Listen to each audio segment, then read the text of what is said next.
Bienvenue à ce webinaire de rentrée sur les thématiques, les modalités, les critères d'éligibilité des appels à projets, appels à candidature. Il est encore temps pour moi de vous présenter mes vœux. Alors d'abord mes vœux de résilience, Pardon, de prise de décision, je me dépêche. en fonction des de la conjonction d'événements qui nous chahutent un peu tous, hein, à différents degrés. Et puis surtout, beaucoup de bonheur avec un grand S, hein, en tout genre, pour garder le sourire et surtout l'envie d'avancer. Voilà. Et on est là à vos côtés pour vous aider à ce que la vie soit un petit peu plus cool, notamment au niveau professionnel. Voilà. Donc, au sommaire de ce webinaire, donc je vais en profiter pour partager mon écran pour vous présenter ce que nous avons préparé pour vous. Ce que je vais faire également, c'est je vais couper la caméra puisque on sera focalisé sur le support et je reviendrai vers vous dès lors qu'on partagera à travers les questions et les réponses. Juste en termes de règles de fonctionnement, surtout, coupez bien vos micros. Ça, c'est la première chose. Deuxièmement, si vous avez des questions, n'hésitez pas à les poser à l'écrit, hein, il n'y a pas de souci. On a des régulateurs efficaces chez nous, donc pas de problème. On répondra à toutes vos questions. Et de toute façon, je ferai des pauses dans la présentation en fonction des parties si vous avez besoin de réagir. Voilà, on ne sera pas sur une présentation d'une heure sans que vous ne puissiez parler, ça va être infernal. Voilà, donc je coupe ma caméra, je partage mon écran et on va y aller. Hop. Donc surtout dites-moi, donc là j'ai besoin du coup de l'équipe pour savoir si globalement on voit mon écran. Oui, c'est top. C'est bon? Parfait. Oui. Allez, c'est parti. Donc, les nouvelles règles et les critères d'éligibilité, modalités de financement, les thématiques d'appel à projet, appel à candidature que vous réserve le 3CABTP pour 2026. Alors, j'ai fait une présentation en tableau parce que c'est le support que vous allez avoir disponible là, sur la plateforme d'appel à projet qui vous permet d'avoir les essentiels, bien évidemment, des nouveautés 2026. Pour que ce soit plus pratique pour vous, j'irai de manière non pas verticale, c'est-à-dire les appels à projet et de balayer l'ensemble du support, mais de parler par grands champs, exemple les critères d'accès, on va parler des appels à projets, des investissements innovants, etc. Puis ensuite, on descendra. Donc, on y va sur le premier changement hein, important pour l'année 2026 concerne les critères d'accès des appels à projets, puisque souvenez-vous, sur les appels à projets, ils étaient accessibles à toute structure, c'est-à-dire que ce soit un organisme de formation, que ce soit une entreprise, que ce soit une association, etc. Toute structure qui avait un projet euh, dans les métiers du BTP permettant effectivement de développer l'innovation et l'expérimentation dans les métiers du BTP. À partir de 2026, ce critère est changé. Les administrateurs ont souhaité homogénéiser le plus possible les critères d'accès. Donc, on est sur des critères d'accès accessibles uniquement aux organismes de formation en Alors, si je suis en apprentissage train au de métier du m'ouvrir le BTP truc, sont éligibles au dépôt d'un ou plusieurs projets. La condition, c'est de justifier des banques. 50 jeunes. Alors juste, est-ce que vous pouvez couper vos micros, s'il vous plaît? Merci beaucoup. L'organisme de formation doit justifier d'au moins 50 jeunes en apprentissage au métier du BTP avec 2 sections, au moins de niveau 3 et 4. Il y a une discussion en cours en GTP et en conseil d'administration concernant une règle particulière pour les départements ultramarins puisqu'on sait que dans les départements ultramarins, on n'a pas autant d'apprentis au métier du BTP. Et si on ne travaille pas sur des règles d'éligibilité qui leur permettent de répondre, on risque de ne pas pouvoir reprendre leur dossier. Donc, pas d'inquiétude pour les personnes présentes à ce webinaire qui représentent Mayotte, la Guadeloupe ou autres départements ultramarins. Nous travaillons en ce moment pour avoir des règles d'accessibilité et d'éligibilité vous concernant. Sur les investissements innovants, le critère n'a pas bougé, tout organisme de formation avec 50 jeunes et 2 sections de niveau 3 et 4. Sur les investissements énergétiques, rien ne change, excepté un point, vous avez remarqué que j'ai surligné en vert, un point, on va limiter le nombre de dépôts de projets à 2 par organisme de formation et d'apprentissage. Et donc, la référence est le numéro SIREN. Hein, c'est pas les sites de formation et les numéros SIRET. C'est l'organisme gestionnaire, la maison mère, si je peux l'appeler ainsi, qui est limité à 2. La raison est que on a des demandes, alors pas forcément encore de dépôt, hein, mais des organismes de formation qui souhaitent déposer 3, 4, 5, voire plus de dossiers dans cette rubrique. Sachez qu'on va limiter à 2. Les administrateurs souhaitent en fait un maillage le plus complet possible au niveau du territoire. Sur les appels à candidature, tout organisme de formation, ce qui était déjà le cas en apprentissage au métier du BTP, et qui reprend le critère pour des appels à projets investissement innovants avec 50 jeunes et 2 sections en apprentissage. La règle particulière pour les départements ultramarins s'appliquera évidemment. Un point à retenir sur les investissements énergétiques, hein, sur la notion de propriété. Nous en avons parlé encore au GTP de janvier, hein, de mardi dernier, où les administrateurs souhaitent quand même maintenir l'orientation de propriété pour cet appel à projet investissement énergétique. Et donc, on en reparlera éventuellement pour l'année 2027, mais en tous les cas pour l'année 2026, 2025 et 2026, on reste sur la notion de propriété. Donc, on est hors champ, beau amphithéotique, beau à construction. Sur l'obligation d'essaimage, je rappelle l'essaimage, hein, on vous demande, quand vous postulez sur les appels à projets du 3CABTP, de vous engager à mettre à disposition gratuitement l'ensemble de vos résultats, l'ensemble de vos productions, à l'ensemble des organismes de formation au métier du BTP, à partir du moment où vous êtes financé par le 3CABTP. Donc, c'est un engagement.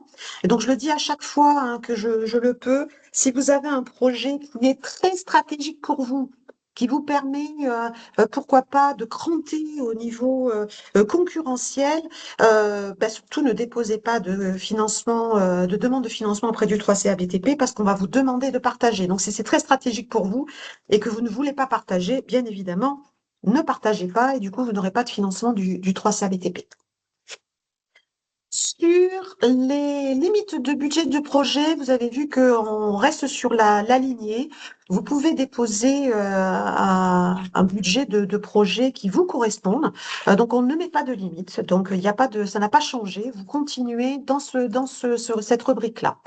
Sur l'autofinancement, cofinancement, on va spécifier dans les cahiers des charges que le cofinancement, si vous en demandez un, ne peut provenir de l'OPCO constructif, on rajoute constructif, notamment sur les dépenses qui sont éligibles au 3CABTP. Vous l'aurez compris, et vous le savez pour ceux qui nous pratiquent depuis un petit moment, c'est qu'on ne cherche pas et on ne veut pas de double financement sur constructif et 3CABTP sur les mêmes lignes. Donc, ce qui est pris en charge côté constructif n'est pas pris en charge côté 3CABTP et vice-versa. Donc, on est de plus en plus vigilant à respecter cette règle, évidemment. Et sur l'obligation d'autofinancement, on vous le demande, puisque c'est une façon de voir que vous impliquez dans votre projet, mais il n'y a pas d'obligation de pourcentage minimal. Hein, vous mettez ce que vous souhaitez en autofinancement. Nouveauté, les 2 nouveautés en dessous, en vert, hein, de cette année, c'est on regardait déjà, mais on va de plus en plus regarder la situation financière du porteur pour l'ensemble des dossiers déposés. Alors, on ne met pas cet élément dans un critère d'éligibilité, c'est-à-dire qu'on ne dit pas si votre situation financière au regard de l'analyse de vos 3 derniers bilans est fragile, vous ne pouvez pas déposer, on ne dit pas ça. On dit surtout que il nous faut de l'argumentation pour permettre à la fois au niveau quantitatif et qualitatif appréhender votre situation financière, notamment si elle est en dégradation. Et on peut présupposer que pour certains d'entre nous, d'entre vous, elle pourrait l'être hein, sur déjà l'année 2026. Donc on ne va pas bloquer les dossiers. Surtout pas, mais par contre argumenter, parce que ce sont ces éléments d'argumentation qui nous permettent, nous, à l'ADAPEX, quand on présente vos dossiers, de pouvoir défendre à la fois votre dossier et votre situation. Donc, toutes les informations qui nous permettent de pouvoir rassurer nos administrateurs, nous prenons. Et donc, eh ben, il faut que vous argumentiez dans votre dossier projet. Donc, ça sera mis dans les cahiers des charges. Donc vous voyez que sur ce point-là, eh bien, on retrouve ce point-là sur l'ensemble des modalités de financement du 3CA BTP. Sur un autre point, c'est votre capacité à piloter l'ensemble des dossiers déposés. Alors, on ne se posait pas la question au début, quand les appels à projets ont été lancés il y a 5 ans, les appels à candidature en 2021, on ne se posait pas la question sur votre capacité à piloter puisque c'était nouveau. Bien évidemment, depuis, certains organismes déposent, et vous avez bien raison, un nombre conséquent de dossiers au 3CA BTP et on peut dépasser quelquefois 10, 15 dossiers. Alors, quand je dis dossiers, c'est à la fois les projets et les candidatures. Hein. Eh bien là, les administrateurs souhaitent que vous argumentiez votre capacité à piloter l'ensemble des dossiers déposés au 3CA BTP, que ce soit en projet et en candidature, pour être rassurés, parce qu'on sait que les équipes ne sont pas extensibles, évidemment. Et donc, il y a un moment donné, si les projets ne sont pas finalisés d'un côté et que on continue à en déposer autant, on a besoin d'être rassuré sur votre capacité à pouvoir piloter et mener à bien, puisque l'objectif, bien évidemment, c'est d'aller au bout de vos projets et des candidatures que vous nous déposez. Sur la partie demande d'équipement et autres immobilisations dédiées aux projets supérieurs à 3 ans d'amortissement, comme certains outils, certaines machines, vous connaissez par cœur, hein, matériel d'exploitation, 3 petits points. Hein, vous pouvez bien évidemment les mettre en demande de financement puisqu'il est amortissable au-delà de 3 ans. La prise en charge reste à 50% pour les appels à projets, 50% pour les investissements innovants.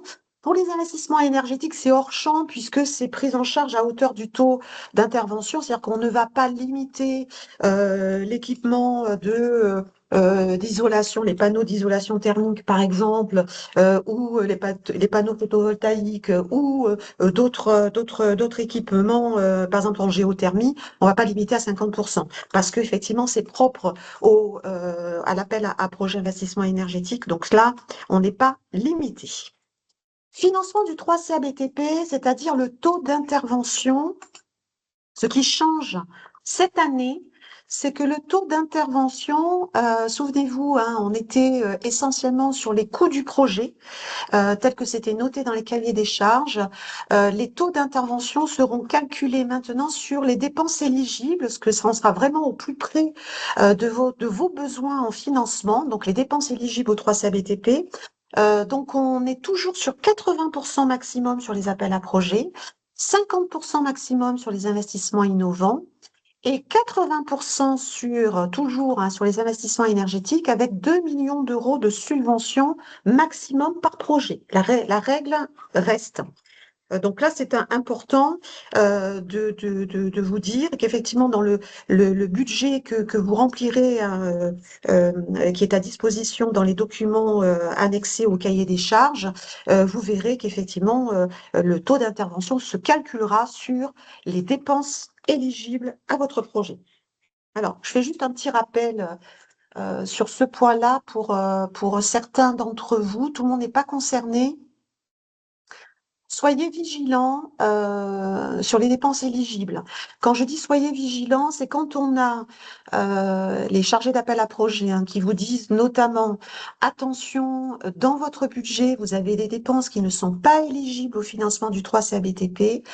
Écoutez le conseil pour les enlever. Si vous faites du forcing, vous faites du forcing, c'est votre responsabilité. Ça peut heurter certaines sensibilités, notamment au niveau du GTP. Donc, je vous enjoins vraiment à respecter les règles du 3CABTP. Si c'est pas éligible, c'est pas éligible. Le fait que vous vous battiez pour certains pour que ça le soit, si ça ne l'est pas, eh ben ça ne l'est pas. Alors, le clou du spectacle, entre guillemets, je pense que vous allez être content, c'est la partie ressources humaines. Alors, la partie ressources humaines, on a fait un gros travail puisque on a été alerté par nos administrateurs, par le contrôleur d'État, en disant attention, le financement du 3CABTP ne doit en aucun cas financer les frais de fonctionnement. Ils sont couverts par les MPEC. Nous le savons depuis le début, nous avons été vigilants, mais nos administrateurs ont souhaité qu'on le soit encore plus. Donc, on a travaillé pour qu'il y ait des nouvelles règles, ou en tous les cas une prise en charge qui soit vraiment identifiée par rapport au projet que vous déposez. C'est-à-dire que le groupe projet qui travaille sur un projet, il est normal, et donc c'est la nouvelle règle, que la prise en charge sur cette ligne-là soit à hauteur de 100% maximum. Pour ça, il faut que vous identifiez clairement quand vous nous déposez un projet ou quand vous nous déposez un appel à candidature de type 3, mais j'y reviendrai tout à l'heure, que vous puissiez identifier les personnes qui vont travailler sur le projet, dans le groupe projet.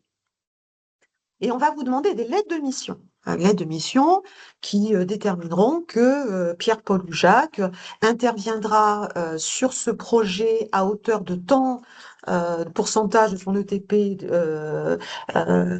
dans le projet, sur la durée de temps à temps. C'est-à-dire que si on a par exemple une personne qui est chargée de projet sur une année liée au projet, il faut que ce soit identifié dans la lettre de mission. Si vous la repérez et vous dites non, non, cette personne-là, elle est identifiée pour suivre le projet sur la durée totale du projet, de 3 ans, de 4 ans, de ce que vous souhaitez, eh bien, il faut le noter. Donc là, c'est la demande express de nos administrateurs et du contrôleur d'État. En contrepartie, on prend 100% des dépenses RH du groupe projet maximum. Vous le comprenez, à chaque fois, c'est du maximum. Avec aussi une nouveauté pour les fonctions support. Les fonctions support, vous les connaissez par cœur, c'est les fonctions qui existent dans vos organisations, qui interviennent sur le projet, mais de manière sporadique. Le comptable, le directeur financier, on a mis des exemples, l'assistante, le secrétaire général, et toute autre personne qui viennent en support, mais qui ne sont pas dans le groupe projet, c'est-à-dire qui ne mènent pas le déploiement du projet de manière régulière, soutenue, mais ce sont des fonctions support. On propose, et on va l'appliquer bien évidemment dans les cahiers des charges, vous les verrez, de prendre en charge à hauteur de 15%, c'est un forfait, maximum des dépenses RH éligibles sur la ligne projet. La ligne RH projet, on est sur un forfait de 15%. Donc là, c'est toujours très intéressant pour vous. On regardera bien sûr que ce forfait, c'est-à-dire que plus vous avez de projets, bien évidemment, c'est valable sur un projet, mais quand on aura, imaginez, en cours d'année, pléthore de projets déposés par un organisme de formation, si on voit que se multiplie ce forfait de 15% sur les fonctions support et qu'on dépasse les 100%, eh bien, on reviendra vers vous pour voir effectivement comment ajuster. Puisque si on dépasse les 100%, on est sur le financement global de vos frais de fonctionnement. Voilà, donc on sera vigilant à ce point-là. Encore un point qui va vous aider, c'est la possibilité de prise en charge du recrutement d'un CDD et ou d'un intérimaire pour mener à bien le projet, toujours à hauteur de 100%. Vous êtes limité par vos équipes internes, elles sont déjà surchargées, elles sont déjà sur beaucoup de projets et beaucoup de déploiements de dispositifs. Vous avez la possibilité de recruter et nous de vous financer à hauteur de 100%, bien évidemment, à la condition qu'on ait une lettre de mission bien identifiée, avec un périmètre bien cadré pour permettre effectivement d'identifier le rôle de la personne que vous recrutez. Donc ça va, je pense que vous êtes content. Je vous vois pas, mais j'espère que vous l'êtes en tous les cas. On a travaillé pour que il y ait vraiment cette volonté de prise en charge à la hauteur de l'engagement des ressources humaines que vous avez à la fois dans les projets, dans le déploiement de dispositifs. Vous voyez que cette règle-là va s'appliquer sur les appels à projets, va s'appliquer sur les investissements innovants, ne s'applique pas sur les investissements énergétiques parce qu'on n'est absolument pas sur la gestion de projet dans les investissements énergétiques. On ne finance vraiment que les travaux et les équipements en lien avec les obligations du décret tertiaire. Et on a le sujet des appels à candidature. Donc, le sujet des appels à candidature, je vais m'arrêter 2 minutes pour bien vous réexpliquer, puisque ça a évolué avec le temps, hein, depuis 2021, évidemment, les dispositifs du 3CABTP se sont affinés. Et en fait, à l'ANAPEX, on a identifié qu'il y avait 3 grands types ou modalités d'appel à candidature. Vous avez un premier type qui est le financement d'une solution. Exemple, les box destination GAP-BTP, exemple 1, 2, 3 podium. C'est-à-dire on vous donne une subvention pour bénéficier d'une solution où là, on n'a pas forcément besoin d'une expertise soutenue du 3CABTP. J'aimais bien la notion de soutenue. Parce qu'il y a toujours un suivi, bien évidemment, qui est fait à l'ADAPEX et potentiellement par certaines directions métiers selon le sujet. Mais là, en fait, c'est le financement. On finance ce temps par apprenti pour les aider à se préparer au concours WorldSkills. Voilà, c'est aussi simple que ça. Vous avez une deuxième modalité, c'est le déploiement d'un dispositif. Donc, on vous donne une subvention qui vous permette de faire appel à un prestataire référencé par le 3CABTP. J'insiste sur la notion de référencement par le 3CABTP et je prends l'exemple de l'aide à la rédaction où là on dit ben voilà, on donne 25 000 euros pour que vous puissiez rémunérer le prestataire que nous avons dans la liste que nous avons choisie pour vous aider à déployer ce dispositif. Là encore, ça demande un suivi par la DAPEX en particulier, mais ne demande pas un apport d'expertise soutenu de la part du 3CABTP. Cet apport d'expertise soutenu par le 3CABTP est concerné par le troisième type. Le troisième type, c'est le déploiement d'un dispositif avec l'appui de ressources humaines vraiment soutenu du 3CABTP avec la production de documents, alors ça peut être des livres blancs, ça peut être des guides méthodologiques, ça peut être des kits, ça peut être, je vais mettre 3 petits points, tout dépend effectivement de l'appel à candidature, avec la mobilisation forte des experts du 3CABTP, ainsi que la mobilisation forte de ressources humaines chez vous. Donc, dans ce cas-là, le candidat peut faire appel à un prestataire et s'il le souhaite, évidemment, hein, mais c'est pas obligatoire. Et dans ce cas-là uniquement, la prise en charge des ressources humaines est exactement dans le même cas que pour les appels à projets et investissements innovants. Donc, vous allez pouvoir bénéficier de la subvention et au niveau des ressources humaines, de la prise en charge de 100% maximum des dépenses éligibles RH de la candidature. Donc, bien évidemment, on aura une lettre de mission. Ça, c'est important. Dans ce cas-là, on vous demandera, dans ce troisième type, hein, Donc, quand vous faites acte de candidature, de pouvoir mettre vos budgets hein, pour qu'on puisse suivre et puis d'avoir bien évidemment les personnes, les lettres de mission des personnes auxquelles vous pensez pour déployer le dispositif. C'est important pour pouvoir avoir la possibilité de cette prise en charge qui va également, je pense, vous soulager. Je termine sur la sous-traitance et puis ensuite je m'arrêterai si jamais il y a des questions. Sur la sous-traitance. Alors, la sous-traitance, qu'entend le 3CABTP de la sous-traitance, c'est tout ce qui n'est pas interne chez vous. C'est pas compliqué, si vous faites appel à un prestataire, que ce prestataire soit sous forme de société ou soit sous forme de profession indépendante ou soit appuyé par une société qui le salarie, c'est une prestation extérieure. Dans ce cas-là, la prise en charge maximum est de 30% des dépenses éligibles sur cette ligne budgétaire, y compris pour les consortiums. C'est important. La clé et ce que souhaite le 3CABTP, c'est quand vous portez des projets et quand vous portez des candidatures, notamment pour la modalité 3 que je viens d'évoquer, on veut que ce soit, le 3CABTP veut que ce soit porté par vous et non pas par un prestataire.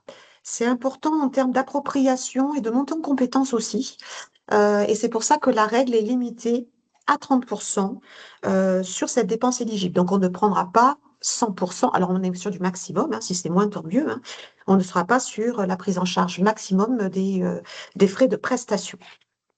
Et donc, vous le remarquerez, cette règle-là s'affiche sur les appels à projets, investissements innovants et appels à candidature. Donc, je vais arrêter mon partage. Je vais de nouveau remettre la caméra pour pouvoir vous parler s'il y a des questions sur cette première partie en tous les cas. Oui. 3 questions? Plus que 3. Plus que 3. Camille, non, le plus simple. Ok. Alors, excusez-moi, hop, on va le faire en live. Alors, première question, donc j'ai un double écran. Première question, hop, zut. Première question, comment fait-on de Nathalie, comment fait-on pour les investissements énergétiques pour une nouvelle construction par rapport à l'audit? Alors, quand vous déposez un projet sur les investissements énergétiques, vous avez obligation de nous remettre le rapport d'audit. Et dans ce rapport d'audit, vous avez des différents scénarios. Et quand vous déposez votre projet, vous écrivez, vous dites, je m'inscris dans le scénario, par exemple, numéro 3, qui est le plus complet, rénovation totale de mon bâti, pour déposer votre projet. Dans le cas d'une construction d'hébergement, vous n'allez pas avoir de rapport d'audit puisqu'on est sur une construction. Mais par contre, il faut que cette construction réponde. Alors, on est sur l'aspect hébergement, hein, bien évidemment, et il faut que cette construction réponde aux règles et aux décrets tertiaires. C'est autrement, il va y avoir des difficultés. Donc, il va falloir que vous argumentiez pour nous démontrer effectivement que la nouvelle construction fera appel à des nouveaux matériaux et d'en garantir effectivement les économies d'énergie prévues dans le décret tertiaire. Y a-t-il alors une question posée par Isabelle Anne, c'est ça? Y a-t-il une dérogation possible pour les établissements ayant moins de 50 apprentis? Non, sauf si vous êtes dans un territoire ultramarin sur lequel on travaille actuellement avec notre GTP et notre conseil d'administration. Sera-t-il possible de récupérer le diaporama? Bien sûr, question posée par Emmanuel. Vous l'aurez à disposition sur la plateforme d'appel à projet assez rapidement. Je ne sais pas si ce sera aujourd'hui ou demain, mais vous l'aurez bien évidemment à disposition. Pour un CFA hors les murs, faut-il que l'UFA, le lycée qui demande un financement, ait à elle seule 50 apprentis? ou bien peut-on faire une demande avec un groupement comme porteur et donc comptabiliser l'ensemble des apprentis sur les différents sites? Alors, oui, tout simplement parce que vous pouvez déposer des projets en consortium. Donc ça, c'est important de le spécifier. Merci pour la question. Plus vous êtes nombreux dans le consortium pour justement avoir un nombre d'apprentis suffisant pour pouvoir avoir accès au financement du 3CABTP, bien évidemment, n'hésitez pas à monter ce consortium. Et d'ailleurs, vous avez dans les documents sur l'ADAPEX, sur la plateforme, des exemples de protocole de consortium de mémoire. Que veut dire GTP? Question posée par Marie-Catherine. Oui, merci, ça a été répondu. C'est le groupe technique paritaire qui est composé de nombreux administrateurs qui, en fait, donnent des avis sur les dossiers que l'on présente en GTP, en conseil d'administration. Et en conseil d'administration, ça permet d'avoir une validation ou pas de l'avis du GTP. Question, dans le cas où le prestataire est une université ou un centre de recherche, c'est toujours de 30%. Alors, je suppose que vous parlez des 30% de sous-traitance. Et oui, c'est de la sous-traitance. À partir du moment où c'est extérieur, alors là, c'est une question un peu particulière, mais j'ai envie de dire à chaud, hein, peut-être qu'il va falloir que je creuse, hein. Mais à chaud, je dirais à partir du moment où c'est extérieur à l'organisme qui dépose, pour moi, ça rentre dans la règle des 30%. Laissez-moi quand même la possibilité de le vérifier et je reviendrai vers vous, notamment lors des facs, puisqu'on a des facs sur la plateforme, on fera une question et je pourrai y répondre. Est-ce qu'il y en a d'autres? Est-il possible de représenter le 3CABTP, ses compétences et son organisation?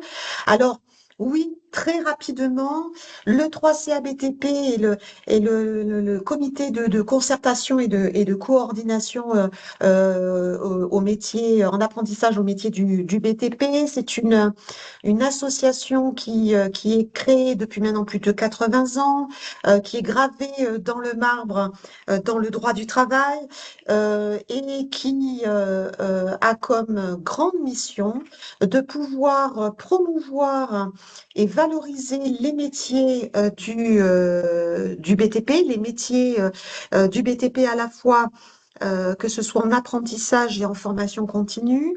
Notre mission, hein, c'est le développement de la formation professionnelle au métier du BTP, notamment par la voie de l'apprentissage. Donc, c'est notre mission régalienne. Notre offre de service est très ouverte, hein. On a une offre de service qui vous est présentée par les chargés de développement territoriaux sur les territoires, qui vous est présenté également sur le site internet du 3CABTP. On a une offre de service qui est, alors je dirais pas pléthorique, mais qui s'est beaucoup enrichie ces dernières années, notamment depuis la loi de 2018 qui nous a obligés et on a été tout à fait d'accord, et bien évidemment, il a fallu qu'on se structure pour ça, à pouvoir effectivement répondre à l'ensemble des organismes de formation au métier du BTP de France et de Navarre. C'est-à-dire qu'avant, on avait un réseau, que ce soit un réseau paritaire et puis les réseaux associés, pour lesquels on travaillait. Donc, on avait une 70 à peu près organismes de formation. Et tout d'un coup, avec la loi de 2018, on est tombé dans ce monde concurrentiel absolument magnifique, mais qui nous a obligés à nous réorganiser, où globalement, aujourd'hui, on a 450 les derniers chiffres, hein, s'il y en a un petit peu plus, parce que ça change tous les jours, évidemment, la direction de Franck Le Nuellec pourra me réajuster. On est à plus de 450 organismes de formation aujourd'hui au métier du BTP, ce qui représente plus de 1300 sites de formation. Donc on est passé 77 à plus de 1700 organismes de formation. Donc vous imaginez le travail qu'il a fallu faire pour y arriver. Sur l'offre de service, service, je ne voudrais pas y passer trop de temps. Je vous incite vraiment à visiter l'excellent site du 3CABTP. C'est tout simple, vous tapez 3CABTP dans votre barre de recherche et vous nous trouvez. Merci beaucoup, Martin. Alors, il y a d'autres questions. Il y a d'autres questions que j'ai dans le fil conducteur, c'est ça? Alors, si je vais à partir de 10h32, me dit-on. Alors, 10h32.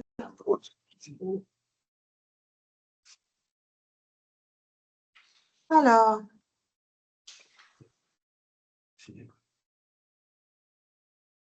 attends, parce que comment sera évaluée la capacité, merci Laurence pour ta question, comment sera évaluée la capacité à piloter les dossiers déposés?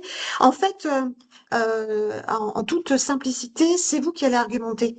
En fait, c'est à vous, dans votre dépôt de projet, vous allez faire un paragraphe et dire comment vous vous organisez pour piloter vos projets, en fait. Et nous, on vous fait confiance, hein, et on s'appuiera sur votre argumentation pour pousser cette argumentation au GTP et au conseil d'administration.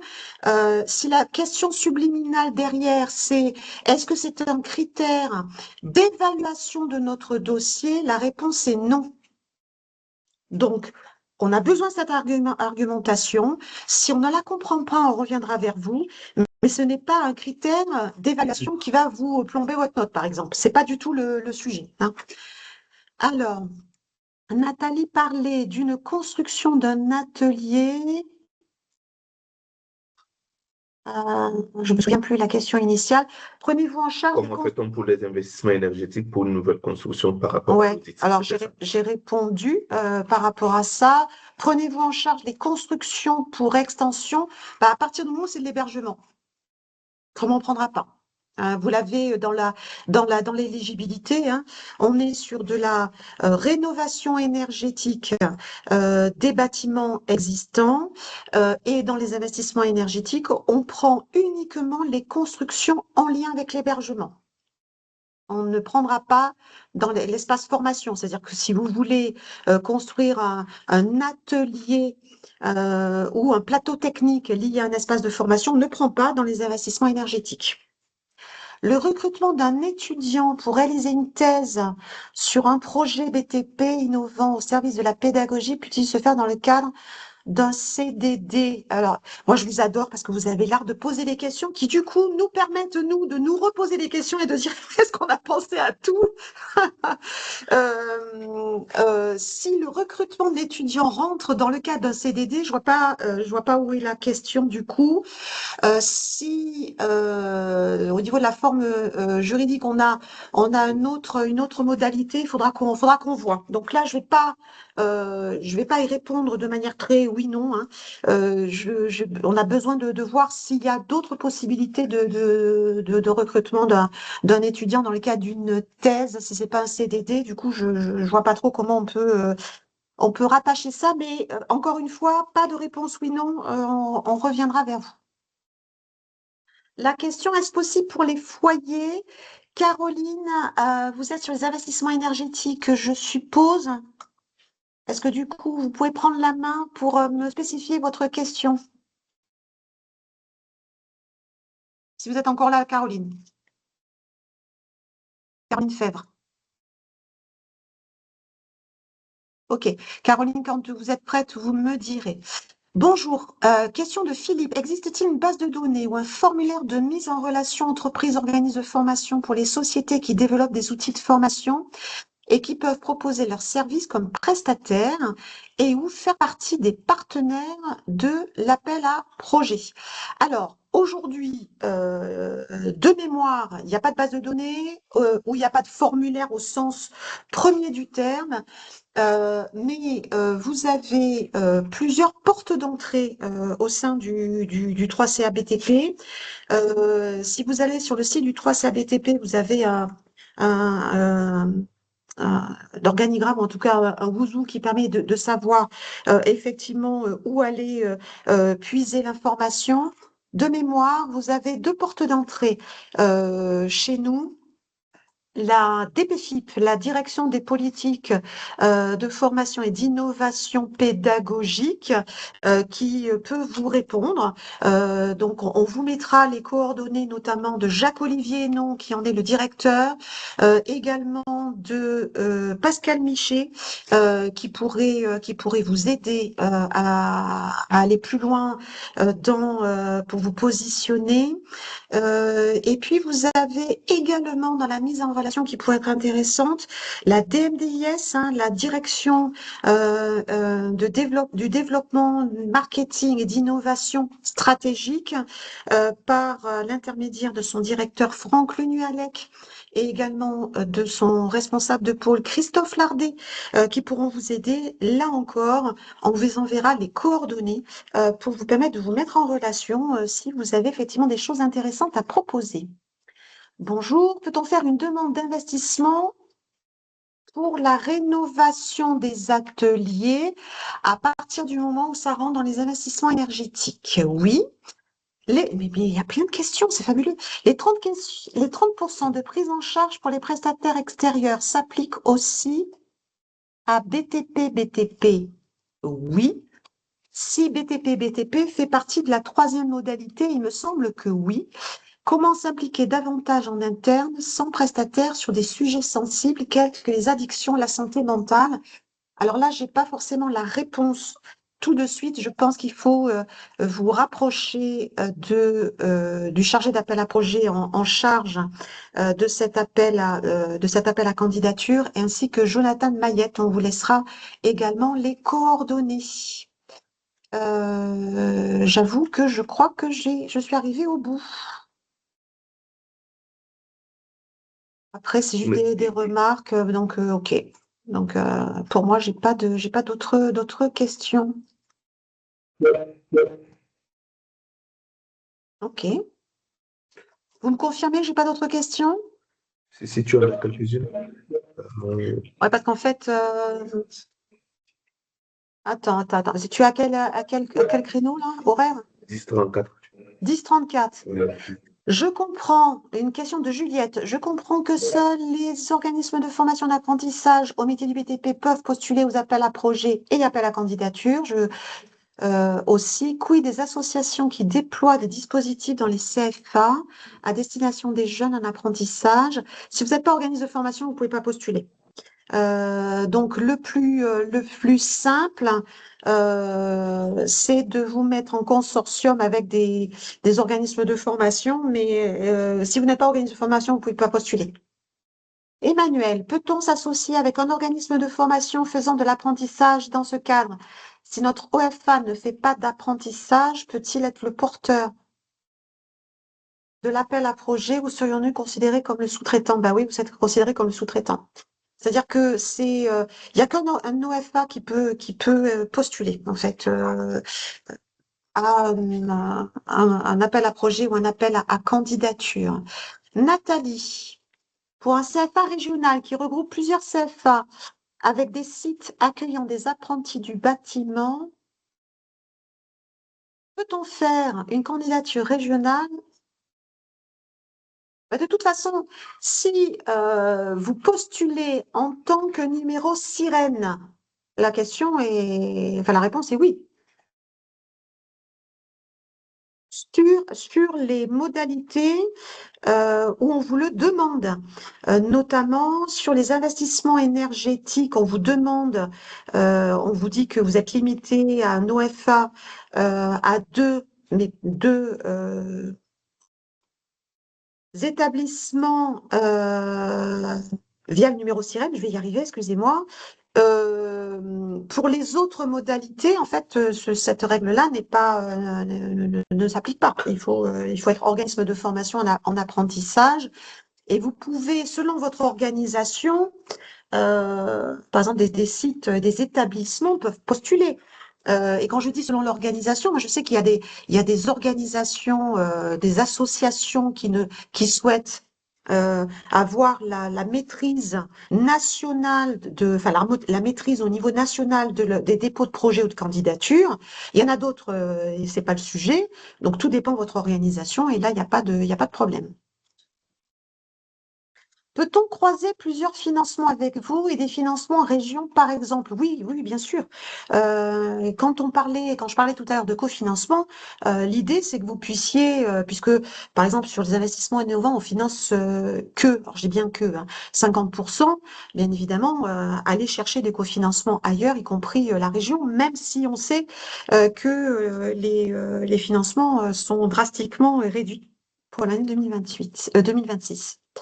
Avez-vous d'autres appels à projets qui ont l'objectif de notre webinaire et de servir ou faire des prestations externes? Donc, je vais vous parler des thématiques d'appel à projets, puis j'irai plus loin sur cette question. Les dépenses éligibles, je ne vais pas y répondre maintenant parce que, hormis la RH, parce que là, ça serait vraiment rentrer dans le détail et j'en parlerai tout à l'heure dans les appels à projets parce qu'on va faire des webinaires spécifiques pour vous parler, pour entrer dans le détail de telle et telle thématique. Le déploiement des solutions outils VR est-il éligible dans le cas d'investissements innovants? Ah oui, les outils de réalité virtuelle, c'est innovant, donc c'est une dépense qui est éligible. Dans le cas d'un appel à candidature, est-il possible de mixer le financement d'une solution en même temps? Non. Que la prise en charge RH? Non.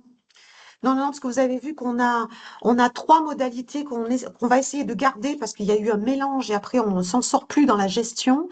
Donc, soit on pousse une solution, soit on est dans le déploiement d'un dispositif du 3C ABTP avec un prestataire référencé du 3C ABTP, ou alors on est dans la modalité 3, et là, du coup, la modalité 3, on peut prendre les RH. Pouvez-vous reprendre la question de la prise en charge RH pour la rénovation énergétique? La rénovation énergétique, on ne prend pas de part RH. J'ai dit tout à l'heure que la rénovation énergétique, comme c'est pas un projet, en fait, on est vraiment dans un cadre très particulier sur les investissements énergétiques où on met en avant, en fait, le lien avec le décret tertiaire. Donc, ce qu'on demande dans le projet, c'est que le projet réponde aux travaux et aux équipements qui vont être nécessaires pour que votre espace de formation puisse répondre au décret tertiaire. Donc, ça sera uniquement des factures liées à la mise en place de ces travaux, équipements associés, évidemment. Donc, on ne prend absolument pas les RH dans ce cas-là. La deuxième partie est la présentation des thématiques appel à projet, tout à fait.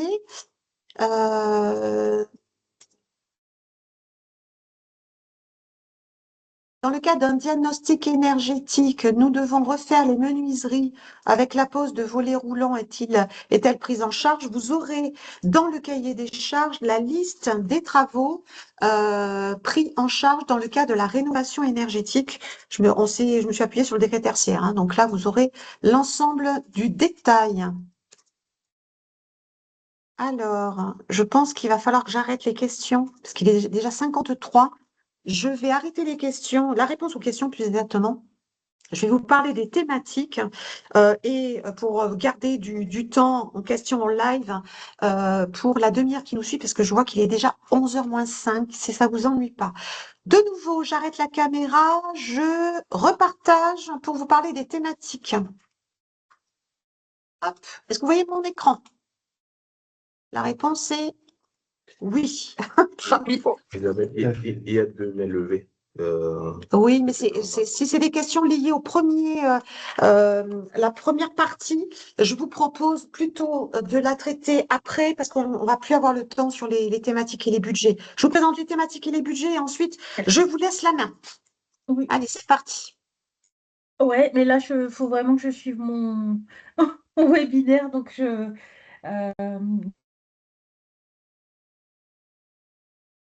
Sur les thématiques d'appel à projet à candidature, je vais bouger ça, pourtant vous n'allez rien voir. Alors, la bonne nouvelle cette année, je ne sais pas si pour ceux qui nous connaissent, vous avez la mémoire, hein, quand on a lancé les appels à projets, le 3CABTP avait un budget de 2 millions d'euros la première année. L'année dernière, nous étions à 55 millions d'euros. Cette année, nous passons à 76,5 millions d'euros, c'est qu'il y ait un budget conséquent et magnifique pour vous, et vraiment vous accompagner dans votre déploiement vos innovations, à la fois sur la pédagogie, mais aussi sur tous les sujets que vous portez. Là où je vous rassure, c'est qu'il y a eu des dossiers qui ont été déposés fin d'année. On n'avait plus de budget, vous vous souvenez, on a tout mangé. Ces dossiers ont été traités, ont été présentés en GTP, en conseil d'administration, et ils rentrent dans le budget de 76,5 millions d'euros. C'est-à-dire que, bien évidemment, on ne vous met pas de côté, ceux qui ont déposé en fin d'année. Appel à projet, on a 60,5 millions d'euros de projets avec 3 grandes thématiques. Une thématique thème ouvert avec 3 sujets. La qualité de la formation pour 3 millions d'euros. Donc, on a fait évoluer qualité pédagogique en qualité de la formation. Donc, c'est beaucoup plus large, une vision plus systémique de la formation. Donc là, le côté ouvert est intéressant. 3 millions d'euros dédiés à ce sujet. Excellence et attractivité, également 3 millions d'euros, avec vraiment une volonté de vous accompagner sur vos démarches de sourcing, de recrutement, de fidélisation, d'attractivité, etc. Et puis un nouveau thème, transition et évolution des organismes de formation, 4 millions d'euros. Là, en fait, c'est vraiment que vous ayez la possibilité de déposer des projets avec des évolutions nécessaires de votre organisme de formation et des transitions auxquelles vous faites face. Et donc là, le 3CABTP a décidé de mettre 4 millions d'euros. Dans ces 3 thématiques, le budget est fongible. Ça veut dire quoi? Ça veut dire que en cours d'année, en général, au mois de juin, on fait un point à l'ANAPEX et on dit, bah voilà, on a eu peu de demandes sur, bien, un exemple comme ça, ne le prenez pas au pied de la lettre, hein, sur la qualité de la formation, par exemple, eh bien, et beaucoup de demandes dans la transition et évolution des OFA, eh bien, on ne dit pas non au projet, à partir du moment où on a du budget. Hein, donc ça, c'est le côté important. Côté important à garder, vous avez vu que j'ai mis thème ouvert. Ça veut dire que on ne va pas fermer, c'est qu'à le dire, on ne va pas mettre trop de contraintes dans les cahiers des charges. Vous l'aurez remarqué, le thème libre n'est plus accessible en 2026. Je sais que vous aimez beaucoup le thème libre. C'était le thème qui était le plus plébiscité par vous l'année dernière et l'année d'avant. La difficulté que nous avons rencontrée, c'est qu'en fait, on avait des projets tellement larges que nous, on avait du mal à le rattacher en disant est-ce qu'on est sur de la pédagogie en porte d'entrée? Est-ce qu'on est plutôt sur de l'attractivité des métiers ou du sourcing ou est-ce qu'on est sur autre chose? Et donc là, les administrateurs ont souhaité en fait qu'on y voit un petit peu plus clair sur le fil conducteur des subventions qui vous étaient versées. Donc, vous avez la possibilité, et c'est tout à fait ouvert, sur ces 3 sujets, de déposer des projets. Sur les appels à projets, vous allez avoir investissement innovant, évidemment, avec 28,4 millions d'euros dédiés sur cette ligne. Et investissement énergétique, on est sur 22,1 millions d'euros. Sur ces 2 lignes-là, les budgets ne sont pas fongibles. Ça veut dire quoi? Ça veut dire que j'ai trop de demandes en investissement innovant. Si je dépasse 28,4 millions d'euros, on ne pourra pas prendre en compte votre dossier. Pareil pour les investissements énergétiques. Donc, bien évidemment, vous serez informé sur la plateforme quasiment au jour le jour, parce que vous allez avoir des pop-up qui vont vous arriver en disant attention, le sujet qualité pédagogique, qualité de la formation par exemple, il n'y a plus de budget. Ça, vous le saurez très vite. Voilà pour vous permettre effectivement de pouvoir naviguer. Et sur les investissements innovants et énergétiques, vous aurez également l'information. Appel à candidature, j'irai après dans le détail de ce qu'on y met dedans. 16 millions d'euros quand même, hein. Budget fongible entre toutes les thématiques, hein. Vous allez avoir la performance et la transition énergétique des organismes de formation, excellence et attractivité, développement des compétences, diversification des actions de formation et transition, évolution des organismes de formation, avec une belle répartition ici entre 4 et 4,5 millions d'euros pour excellence, attractivité, développement des compétences et transition, évolution des organismes de formation. Vous voyez là la volonté du 3CABTP à focaliser sur ces sujets-là pour vous accompagner au mieux et au plus près. Ce qu'on y met dedans. Dans la performance et transition énergétique, évidemment, on a gardé le financement de toute ou partie de l'audit de performance énergétique pour pouvoir vous accompagner, notamment sur l'appel à projet investissement énergétique, hein. Donc ça, évidemment, nous avons gardé pour 1 million d'euros. Excellence et attractivité, on est sur la box destination CAP-BTP pour 2,5 millions d'euros, qui est un outil magnifique de sourcing et de mise en relation entreprises jeunes et organismes de formation, qui a très très bien marché l'année dernière et l'année d'avant, et également un 2-3 podium qui est maintenu, notamment pour la préparation des compétitions WorldSkills.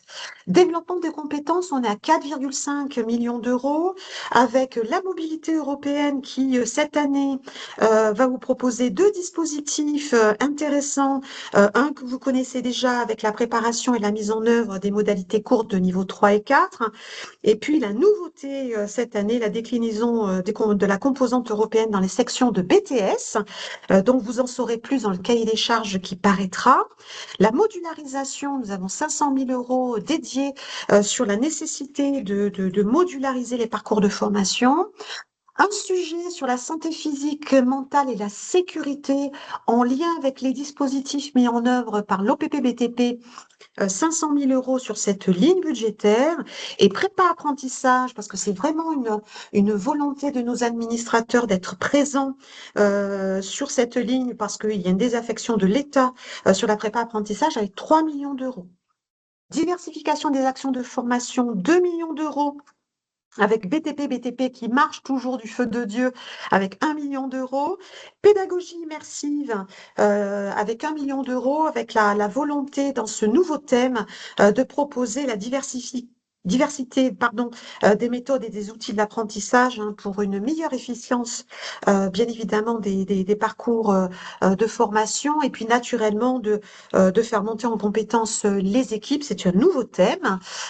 Et puis un nouveau thème, transition et évolution des organismes de formation, quand même 4 millions d'euros. Je vais m'y arrêter également un petit peu, qui font partie, ces 4 thèmes, du type 2 dont je parlais tout à l'heure, le financement de dispositifs avec le référencement de prestataires pour vous aider à développer et construire surtout votre stratégie et votre feuille de route détaillée sur les 4 sujets. Premier sujet, vous accompagner dans la construction d'une démarche stratégique et consolidation de vos modèles économiques. On sait que avec les enjeux auxquels nous sommes confrontés aujourd'hui, la baisse du nombre d'apprentis, la baisse de la démographie, dont la résultante va se marquer de nombreuses années. La baisse des niveaux de prise en charge, je m'arrêterai là, mais on est sur des effets ciseaux pas très sympathiques. L'idée, c'est de vous aider vraiment sur l'élaboration de la meilleure stratégie possible pour travailler sur vos modèles économiques, vos modèles d'activité, les nouveaux champs que vous pourriez investir sur votre offre de formation, par exemple, sur des publics nouveaux. Pour ça, eh bien, on monopolise 1 million d'euros pour vous permettre de construire votre stratégie. Si votre stratégie est construite, tant mieux. Vous allez pouvoir répondre aux appels à candidature et appels à projets pour aller plus loin. Donc, mais c'est important que le 3CABTP, on vous a entendu et les administrateurs nous ont suivis sur ce sujet. Accompagnement dans la structuration et le développement de la formation continue, exactement 1 million d'euros. On n'est pas là sur le développement de votre offre, uniquement de votre offre de formation. On est là, comme je l'ai dit tout à l'heure, pour vous aider à construire votre stratégie et votre feuille de route détaillée sur votre développement de la formation continue dans votre organisme. On sait que la formation continue, c'est un sujet qui est transverse. On a la question de la gestion, parce que gérer des apprenants en formation continue, l'administratif de la formation continue, ce n'est pas l'administratif de mes apprentis et de l'apprentissage. On sait aussi que la commercialisation de la formation continue n'est pas la commercialisation, entre guillemets, de l'apprentissage. Le marketing lié n'est pas le même. La montée en compétences des formateurs n'est pas la même chose. Le public de la formation continue n'est pas le même. Et donc, ça se travaille. Je vais mettre 3 petits points, hein, vous l'aurez compris. On est vraiment sur quelque chose de transverse avec créer vraiment votre stratégie pour dire, je vise quel public en fait et je vise quel marché de la formation continue. Est-ce que je suis sur le marché libre? Est-ce que je ne reste que sur le marché réglementaire? C'est quoi effectivement ma stratégie de développement en interne par rapport aux gains que je souhaite obtenir? Ça se travaille et le 3CABTP vous accompagne pour monter et vous aider à monter la meilleure stratégie possible pour vous et votre feuille de route détaillée. Le sujet de l'intelligence artificielle, vous vous en doutez, est un sujet qui est majeur chez nous déjà, et chez vous également. Et donc, le 3CABTP a décidé de vous accompagner également avec cet appel à candidature d'1 million d'euros, toujours pour le diagnostic et la mise en œuvre de la stratégie IA au sein des organisations. Donc, le financement pour vous aider à monter la meilleure stratégie possible et la feuille de route associée IA dans votre organisation. Donc ça, également, si vous en êtes à une réflexion déjà approfondie et que vous n'avez pas encore les idées très claires et selon quoi c'est tout à fait normal par rapport au sujet de l'IA, surtout n'hésitez pas à faire appel à nous pour vous accompagner sur cet appel à candidature. Excusez-moi. Et puis toujours l'accompagnement dans la mise en place d'une démarche RSE, 1 million d'euros dédiés pour vous aider à mettre en œuvre cette stratégie, cette démarche RSE dans votre organisation.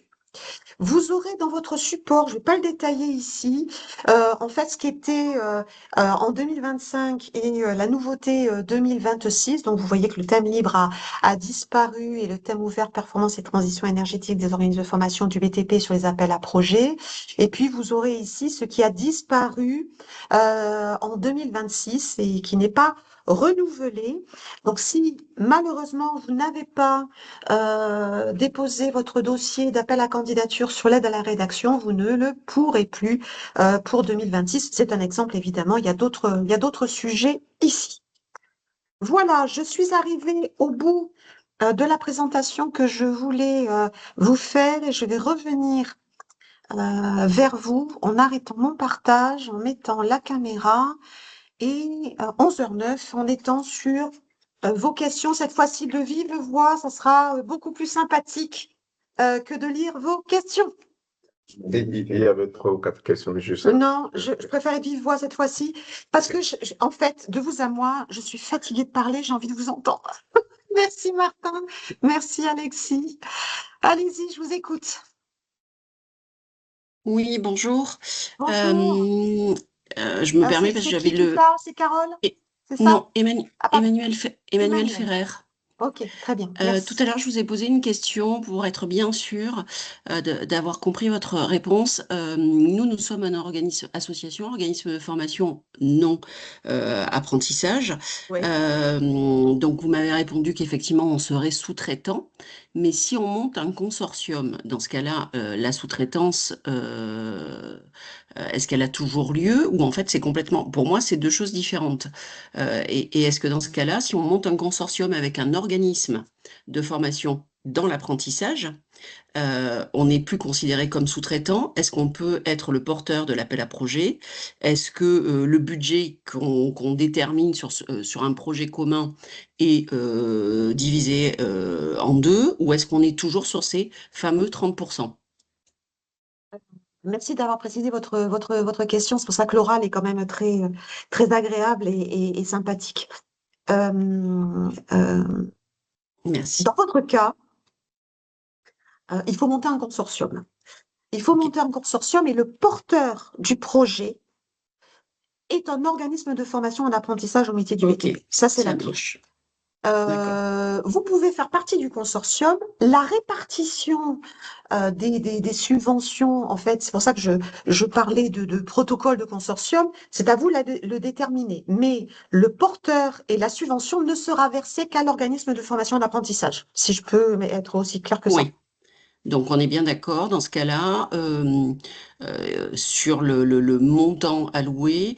Si par exemple notre investissement, je ne parle pas que financier, mais notre investissement en termes de l'activité qu'on propose est porté par nous principalement, on peut tout à fait envisager qu'on soit sur une répartition après du budget, non pas de 70-30, mais je vous dis une bêtise, 40-60, peu importe. Ça, c'est nous qui le décidons en consortium.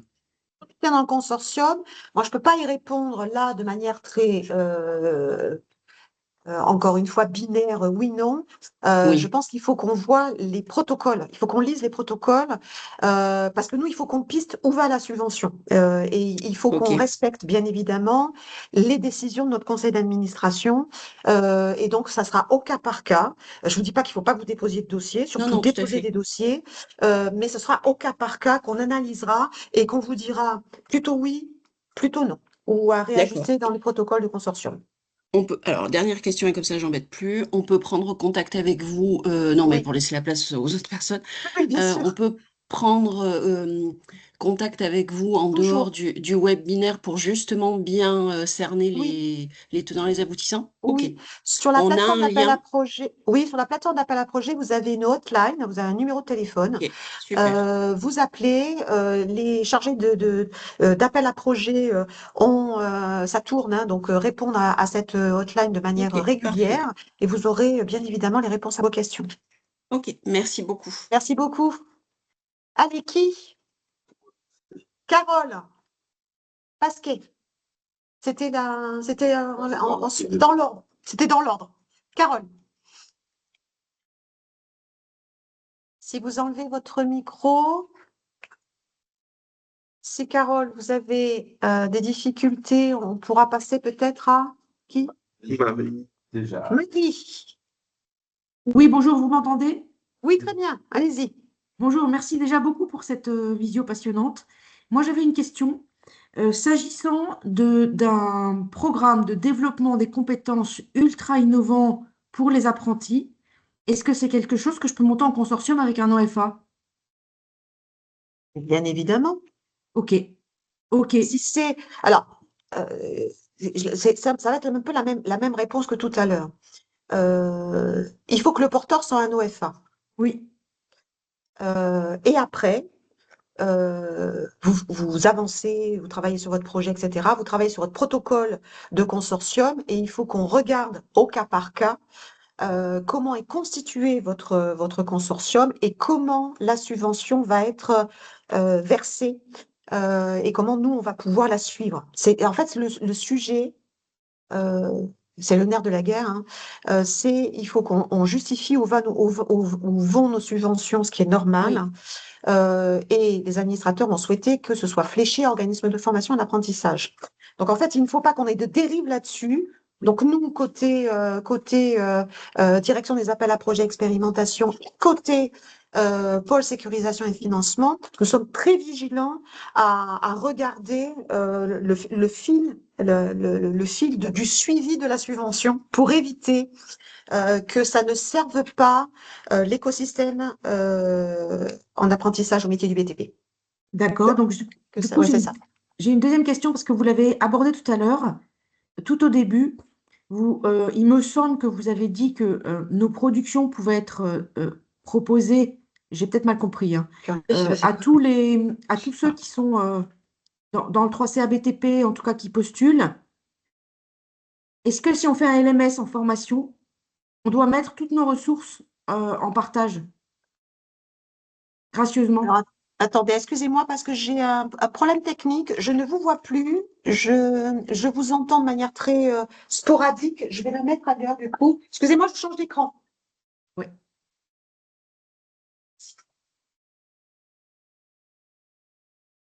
Alors, du coup, est-ce que vous me voyez? Non, je vois monsieur. C'est Alexis. D'accord. C'est pas le temps. J'active quoi? La vidéo d'Alexis. Normalement, Alexis. Est-ce que vous me voyez? Est-ce que vous m'entendez? Je vous entends, mais je ne vous vois pas. Attends, oui, parce que j'étais obligée de changer d'écran parce que moi, il est tout noir. Donc, Pas de problème. j'en suis désolée. J'ai pris la place d'Alexis, en fait. Alors, ma Est-ce que question vous est la pouvez reposer suivante. votre question? Là, Ma c'est question est la bon, on te voit. suivante. Voilà, super. Là, c'est bon. Est-ce que C'est bon. toutes les productions du LMS qu'on voudrait monter, qui seraient très innovants, devraient être proposées à tous les OFA reliés au 3CA BTP par la suite, gracieusement? C'est la condition. D'accord. Tous les produits que vous créez dans le cadre de votre LMS doivent être partagés à l'ensemble des organismes de formation et d'apprentissage au métier du BTP. C'est l'obligation. C'est pour ça que je disais tout à l'heure, si vraiment vous avez des choses très, très, très, très, très innovantes qui vous font cranter de 10 ans en avant et que vous voulez pas partager, surtout, il faut pas déposer de projet. Non, mais ça me va très bien, ça me va très bien. Mais j'ai une dernière question et après j'arrête. Est-ce que je peux proposer financièrement ces formations à d'autres structures que les OFA, moyennant budget? Nous, on vous oblige, le 3CBTP vous oblige à partager gratuitement aux organismes de formation au métier du BTP. À aucun moment, et c'est écrit dans les conventions, à aucun moment on ne peut vous obliger, et heureusement, autrement vous ne vivez plus, à commercialiser vos productions vers d'autres organismes qui ne sont pas des organismes de formation. Ah, c'est super. La question se posera si vous avez reçu des subventions du 3CABTP. Si vous avez reçu des subventions du 3CABTP, il faut qu'on voit juridiquement déjà à quelle hauteur, parce que du coup, ça voudrait dire qu'on a payé, que le 3CABTP a payé la réalisation d'un module e-learning, par exemple, Oui.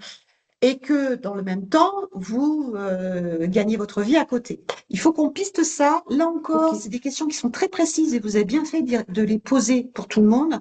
Cependant, je préférerais qu'on affine, parce que j'en aurais plein derrière, moi, du coup, à vous poser, pour bien comprendre, qu'on affine lors d'un contact téléphonique, par exemple, Avec moi. pour être sûr que, un, j'ai bien compris, deux, j'ai tous les éléments, et trois, j'ai toutes les réponses.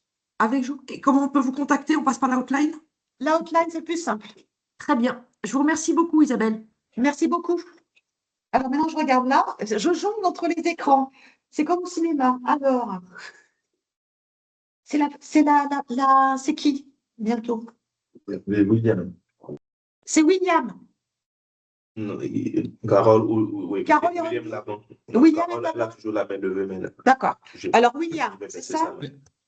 Oui, bonjour. Bonjour. William Lanvin pour les Compagnons du Tour de France. Merci pour cette présentation ce matin avec tous ces éléments. C'était très complet. J'avais simplement besoin de quelques précisions. J'ai vu qu'il y avait deux lignes qui, pour moi, se ressemblent dans les appels à candidature entre les actions BTP-BTP et puis la ligne santé physique, mentale et sécurité. Et du coup, pour moi, ça se recoupe un petit peu. Donc voilà, si vous avez quelques précisions à nous fournir, je Oui, pense que ce serait utile. bien vu, William. BTP, c'est effectivement la santé physique, notamment par le sport. Je résume, hein. Vous avez également une partie santé mentale. C'est un dispositif qui existe depuis de nombreuses années et qui marche très très bien. La nouveauté pour la santé physique, mentale et sécurité, on rajoute la notion de sécurité. C'est ce que je disais tout à l'heure, c'est qu'il y a le 3CABTP est en convention avec l'OPP-BTP. Et dans le cadre de cette convention, l'OPP-BTP souhaiterait, avec le 3CABTP, proposer un appel à candidature avec les éléments clés de ce que pousse l'OPP-BTP. Donc, on va plus loin dans l'aspect sécurité. De vous à moi, cet appel à candidature n'est pas encore calé. Il apparaîtra certainement dans 3-4 mois, peut-être avant l'été, sans difficulté. Mais en fait, la différence qu'il y a entre les deux, c'est qu'en fait, on va travailler avec l'OPP-BTP énormément sur l'aspect sécuritaire aussi et complémentaire avec BTP-BTP. Comme je n'ai pas le cahier des charges et qu'on n'a pas travaillé sur ce cahier des charges-là, je ne connais pas de manière très détaillée le périmètre. Peut-être qu'à terme, on ne sait pas, hein, 2027, santé physique, mentale et sécurité pourrait remplacer BTP, mais je n'en sais rien. Je veux pas m'avancer là-dessus. Pour l'instant, en tous les cas, si vous voulez aller sur ce sujet, c'est BTP, parce que le cahier des charges, encore une fois, avec l'OPP-BTP, n'est pas encore calé. Donc, c'est un appel à candidature qui mettra quelques mois vous être présenté en cahier des charges, en tous les cas. D'accord, merci pour la précision. Et du coup, vous soulevez une autre question, je me permets, c'est simplement à partir de quel moment les cahiers des charges seront disponibles sur tous ces sur toutes ces nouvelles modalités? Bonne question aussi. Nous mettons tous les cahiers des charges disponibles, excepté celui dont je viens de parler, dès la semaine prochaine, au plus tôt demain, si on y arrive.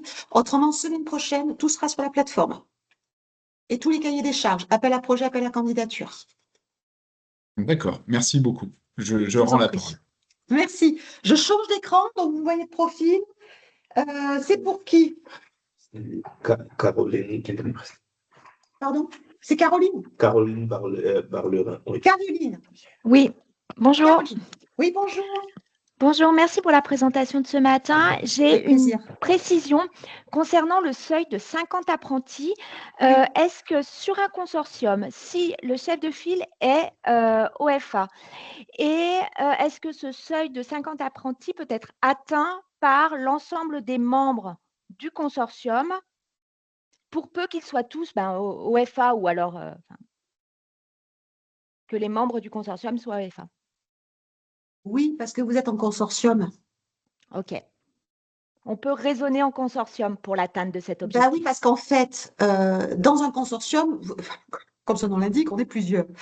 Et du coup, les administrateurs et nous aussi, évidemment, on compte le nombre total d'apprentis. C'est ça qui est intéressant. Attention cependant que votre porteur, puisqu'il faut un porteur dans un consortium, Tout à n'est fait. pas que 2 apprentis. Oui, Il va falloir voilà, il faut être un peu fin là-dessus. Mais globalement, on prendra l'ensemble des apprentis. OK, c'est noté. Merci beaucoup pour cette Avec précision. plaisir, Bonne journée. je change. Et Nat, c'est ça? Hop. Si je me trompe pas dans l'ordre, parce qu'après, je me fais gronder. J'ai Martin Arnaud. Alors, Martin, peut-être? Oui, Martin, bonjour Madame bonjour. Lapérin, Arnaud Martin, directeur BTP CFA Haute-Marne. Oui, bonjour. Je reviens sur une petite précision que vous avez fait sur donc l'appel à projet énergétique. Donc pour un Oui. projet qui associe une rénovation lourde et une extension neuve des espaces de formation et de l'administration, le financement qui est prévu par l'appel à projet il s'applique exclusivement sur l'existant rénové ou est-ce qu'il inclut aussi les constructions neuves? Si vos constructions ne sont pas Alors, ça a coupé, ou n'est excusez-moi, ça a coupé le Je début de votre recommence. phrase. Merci. OK. Merci. Si les constructions ou la construction n'est pas un espace d'hébergement, on ne prend pas. Dans les investissements énergétiques, vous avez deux portes d'entrée. La rénovation du bâti existant sur les espaces formation hébergement. Si vous avez de l'hébergement à rénover, ça rentre là-dedans. La construction uniquement pour l'hébergement. Ça répond à la question ou pas? Oui, ça, c'est les modalités qui ont changé là sur cette année, parce que l'an dernier, non, le cahier Non, des charges c'était était les déjà mêmes. construit comme ça. D'accord. C'était construit comme ça très bien. l'année dernière. Ce qui a juste changé là cette année, c'est le nombre de 2 par numéro sirène. Il y a juste ça qui a changé par rapport aux investissements énergétiques et par rapport à l'année dernière. Très bien. Merci Ça pour cette répond à la précision. question? Oui. Il y en a une autre, peut-être? Il y a Je laisse Maya. la place au suivant. Merci. Maya. D'accord, merci Arnaud. Maya. Je vois Alors, Maya. Maya s'est transformée en Hervé Pointillard. Bonjour Isabelle. Bonjour Elle est à côté de moi, hein, Maya. Ouais, parce que je trouvais qu'elle avait une voix grave quand même, Maya. Mais Ouais, bon, c'est clair. Ouais. voilà. OK. En tout cas, merci beaucoup pour cette matinée encore et les réponses précises. J'en ai une, moi, par rapport au moment où on dépose le dossier. Oui. Ça met combien de temps avant, à peu près? Est-ce qu'il y a des commissions régulières il faut à peu près tenir combien de temps avant qu'il y ait une décision et qu'on sache qu'on puisse démarrer? Merci aussi pour cette question qui me permet d'apporter une nouvelle précision. Nous avons tous les mois un groupe technique paritaire et un conseil d'administration. Vous l'aurez compris, les dossiers que vous déposez rentrent dans un processus qui est certes pour certains lourd, mais qui est nécessaire. On gère quand même des millions d'euros, donc il faut qu'on fasse un peu attention à comment c'est traité. Ça passe par des évaluations. Déjà, est-ce que le dossier correspond à au cahier des charges de l'appel à projet? Est-ce qu'il passe par une phase d'évaluation? On se réunit en commission si jamais il y a des écarts forts d'évaluation. Si globalement on est tous d'accord que le dossier est juste génial, on ne va pas se réunir, hein, non pas de souci. Et il est présenté en GTP dans la foulée.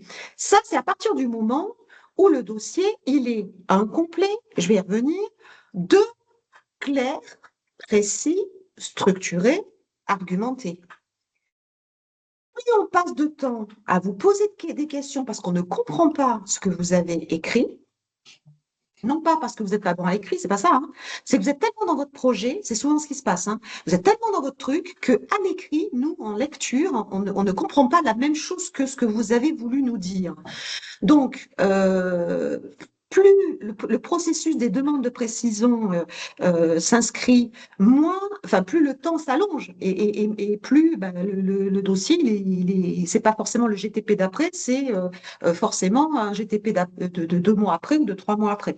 On a des dossiers qu'on a présentés, je crois, au GTP de mardi. Il était déposé en septembre. Et on n'a pas eu toutes les réponses à nos questions.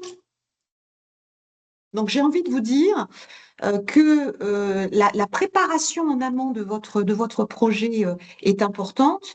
Et plus vous avez… Alors, on va mettre en place pas mal de choses à Adapex pour vous aider aussi là-dessus. Plus votre dossier est structuré, méthodologique, argumenté, etc., plus votre dossier passe au GTP d'après. Je vous rassure aussi, si on a un dépôt de projet massif, pour éviter de vous faire perdre du temps, les administrateurs sont OK pour qu'on organise des GTP extraordinaires. Voilà. Et vous le saurez aussi sur la plateforme, on vous mettra si jamais on a un GTP extraordinaire qui arrive. J'ai répondu à la question? Merci beaucoup Isabelle. Merci. Alors, est-ce qu'il y a d'autres questions où je vais pouvoir boire un coup, comme dirait l'autre? Il y a trois questions. J'ai Stéphanie Moissonnier. Stéphanie, c'est encore Oui, moi. oui, bonjour. Merci pour votre présentation, hein. C'était vraiment très, très Je vous intéressant. en prie, avec Alors plaisir. nous, ça fait déjà plusieurs années qu'on essaye Je me de, vois. de monter des projets et on n'a jamais le temps. Donc c'est pour aussi faire le lien avec le monsieur précédent. Est-ce que dans dans le budget qu'on pourrait, enfin, la subvention qu'on pourrait avoir, on peut justement demander de l'aide, enfin embaucher une personne pour avoir le temps de monter ses projets avec nous? Est-ce que ça peut faire partie d'une subvention? Non. Alors, Non. si le recrutement est nécessaire pour vous pour monter les projets à déposer, on ne peut pas prendre. D'accord. Si la personne que vous recrutez va suivre les projets qui sont déposés, c'est-à-dire qu'elle apparaît dans la lettre de mission de suivi Oui, de projet et de déploiement du projet, oui. dans ce cas, on prend. D'accord. Ah Mais oui, on très ne bien. prendra pas une personne qui ne fait que la structuration de vos dossiers, par Oui, c'est exemple, le normal. dépôt sur la plateforme, etc. Il faut qu'elle soit membre du groupe projet dans le déploiement du projet, D'accord. c'est important. Ok, très bien. Non, non, mais c'est très clair. Merci. Alors, j'avais plusieurs questions. Excusez-moi, je vais essayer d'aller vite pour laisser la Vous place avez aux fait votre autres. liste? Oui, tout à fait. Donc, Allez-y. sur la stratégie d'accompagnement, sur la formation continue précisément, Oui, oui, qui me paraît être un enjeu pour nous, parce oui, qu'on a beaucoup de demandes émanant j'imagine. d'adultes, hein, pour de la Mhm, reconversion dans le BTP chez nous. mhm. Je suis de Toulouse, hein. Je voulais savoir en quoi vraiment on était aidé dans cet accompagnement. Est-ce que c'est en interne chez vous qu'on est accompagné par quelqu'un ou c'est à nous de trouver des gens qui vont nous aider là-dessus et de demander après des subventions? D'accord.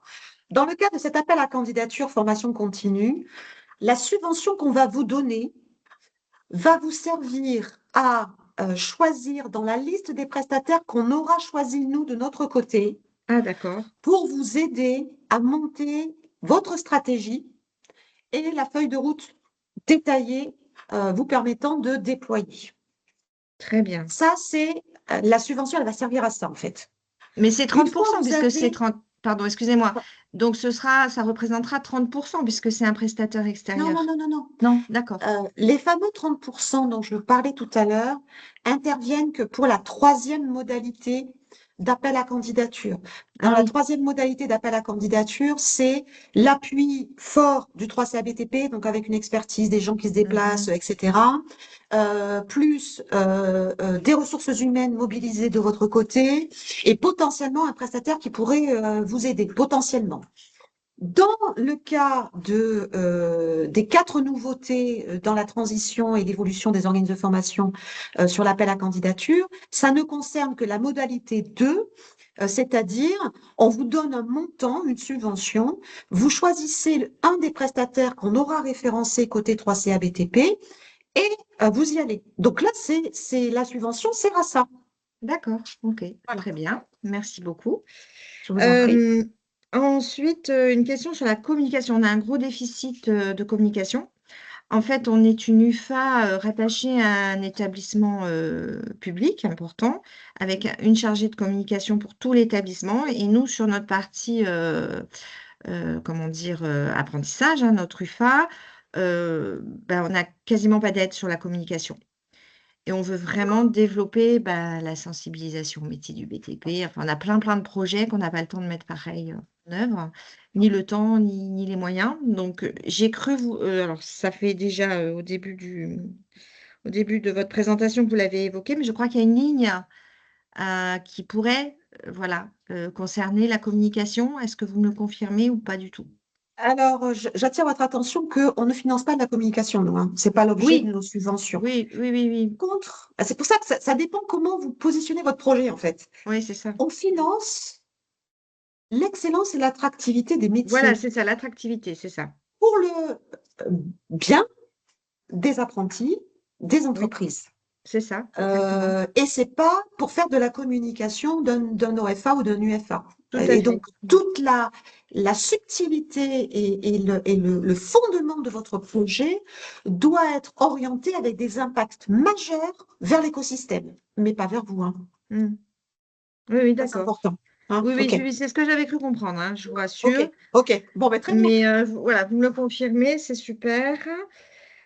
Et Ouais. les cahiers des charges sur la mobilité européenne, ce sera aussi la semaine prochaine, ça fait partie des Semaine cahiers. prochaine. Semaine D'accord. prochaine. Ok. Bah, écoutez, je vous Alors, remercie. Je laisse la je place vous en prie, aux autres. il est 11h30. Est-ce qu'il y a encore des questions? Je voudrais pas en louper. Et s'il y a encore des questions, on peut s'accorder encore 10 petites minutes de plus, puisqu'on a démarré 10 minutes plus tard. Pour ceux qui doivent nous laisser, je comprendrai. Il n'y a pas de problème. Qui veut? Gwenaël Giraudon. Là. Hello, Gwenaël. Oui, bonjour Isabelle. Alors, j'ai une première question autour de la thématique innovation, investissement énergétique. Oui. Est-ce que tu peux préciser la règle de 2 dépôts maxi par WEF, enfin par sirène? Est-ce que un dépôt, enfin un projet égale un site ou un projet peut être plusieurs sites? J'adore, en fait. Par sirène, donc c'est ton organisation centrale qui dépose pour 2 sites. Ok. Donc c'est 2 projets, donc c'est 2 projets Bah ouais, d'investissement énergétique. c'est pour ça que c'est important, c'est d'identifier dans les sites que vous avez, quand vous êtes multi-sites, ceux qui en ont le plus besoin. Parce qu'on ne pourra Ouais. pas aller au-delà de Oui. 2. Alors, à moins avant la fin de l'année, il nous reste pléthore de budget et que les administrateurs décident de changer la règle. Là, vraiment, les administrateurs souhaitent un maillage territorial. Et ce que je voyais arriver, moi, en gros, comme une maison, hein, c'est les organismes qui voulaient tout déposer d'un coup pour l'ensemble des sites, mais qui, du coup, ne laissaient peu de place ou pas de place pour les autres. Et donc, c'est pour ça que les administrateurs ont dit non, non, par organisme de formation, donc tête de pont, c'est 2 maximum, et on va essayer d'avoir ce fameux maillage territorial souhaité par nos administrateurs. Ok, d'accord, merci. La suivante, est-ce que tu peux donner des précisions par rapport aux dépenses RH, du coup éligibles, sur le volume éligible, hein, concernant les lettres de mission? Est-ce qu'il en faudra pour chaque contributeur, pour chaque chef de projet, etc., quoi? C'est vraiment une lettre de mission par personne mobilisée sur le projet? Bah oui, tu peux en faire qu'une. Avec un tableau, par exemple, en mettant le nom de la personne, sa fonction, il sera sur quel projet, de quelle date, de tel moment à tel moment, et à hauteur de combien par rapport à son temps de travail. On peut faire un tableau, mais la lettre de mission sert à ça. Il faut qu'on arrive à regarder et à suivre les personnes qui interviennent sur les projets. Ok, d'accord, parce que je l'avais vraiment pris comme un courrier, une lettre, quoi, mais ça peut être effectivement un Non, mais si tu as récapitulatif de chaque. 10-15 Ok, personnes, oui, on va pas te demander c'est ça. 15 lettres. Je pense que c'est suffisamment dur comme ça, Ouais. administrativement parlant, pour pas vous en rajouter, hein. Ok, d'accord, ça marche. Et j'en ai une dernière concernant la réponse qui a été apportée à une personne qui est intervenue tout à l'heure, qui concernait une solution e-learning, le développement d'une solution e-learning. Est-ce que c'est le type de projet qui est possible de déposer? Je pensais que non, parce que le 3CA développait sa propre solution e-learning. Ce qui est important pour l'ensemble des projets que vous déposez, et donc ça faisait partie des éléments de ma conclusion, c'est que tous les projets que vous développez et que vous déposez vous devez en amont regarder ce que le 3CA BTP développe pour éviter que vous déposiez un projet qui est déjà actif au 3CA BTP depuis un moment. Parce qu'on ne vous le financera pas. Ça ne sert à rien de travailler dessus, on ne vous le financera pas. Également de regarder sur l'ensemble des projets réalisés. Donc sur la plateforme, vous avez une carte maintenant qui vous permet de voir les projets réalisés avec les impacts, pour ne pas déposer des projets identiques, puisque l'essaimage sert à ça. L'idée, c'est avant de déposer un projet, vous regardez ce qui a été réalisé. Si vous pouvez utiliser des productions déjà, pourquoi pas, et vous allez déposer un projet qui va au-delà de ce qui a déjà été financé. Parce que le 3CABTP ne finance que l'expérimentation de projets innovants. Oui, Donc, ok, ça confirme. la règle d'or, c'est de regarder et de vous informer. Ne soyez pas 100% focalisé sur votre projet. Regardez ce que développe le 3CABTP. Mais par contre, un module e-learning qui n'est pas développé par Aptis, qui est notre LMS, c'est intéressant de pouvoir effectivement proposer des nouveautés. Mais il faut savoir effectivement ce qu'il y a d'Aptis. Autrement, vous ne pourrez pas savoir. Ok. Ouais, ça marche. C'est bon pour vous? Eh bien, merci. Merci, Isabelle. Merci beaucoup, Gwenaëlle. Allez, encore une Là, ou deux c'était questions. ouais, Ouais. Elodie Didou. Allez, Élodie. Si Élodie est encore là.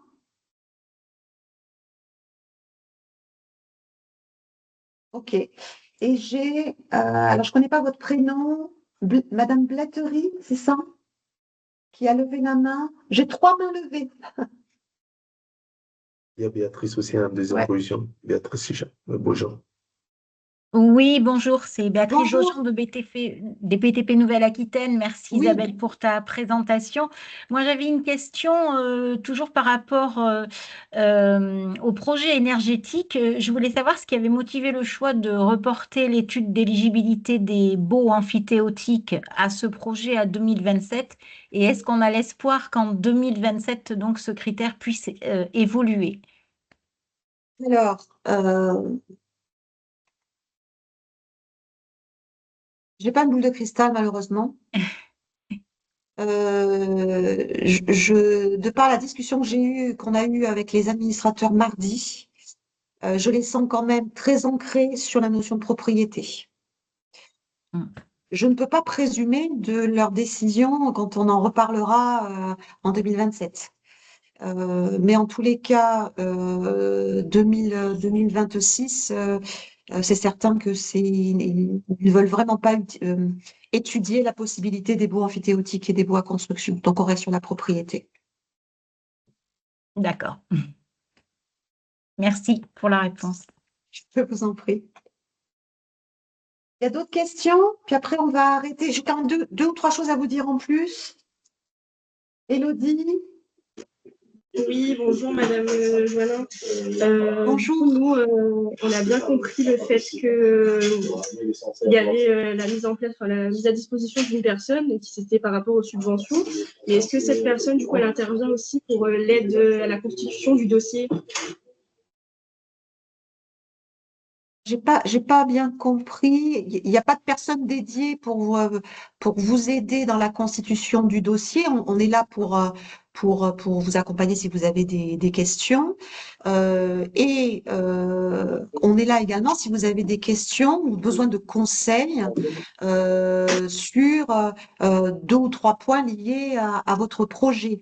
On ne peut pas, et ça c'est quelque chose qui est très clair, côté 3CABTP, on ne peut pas être jugé partie.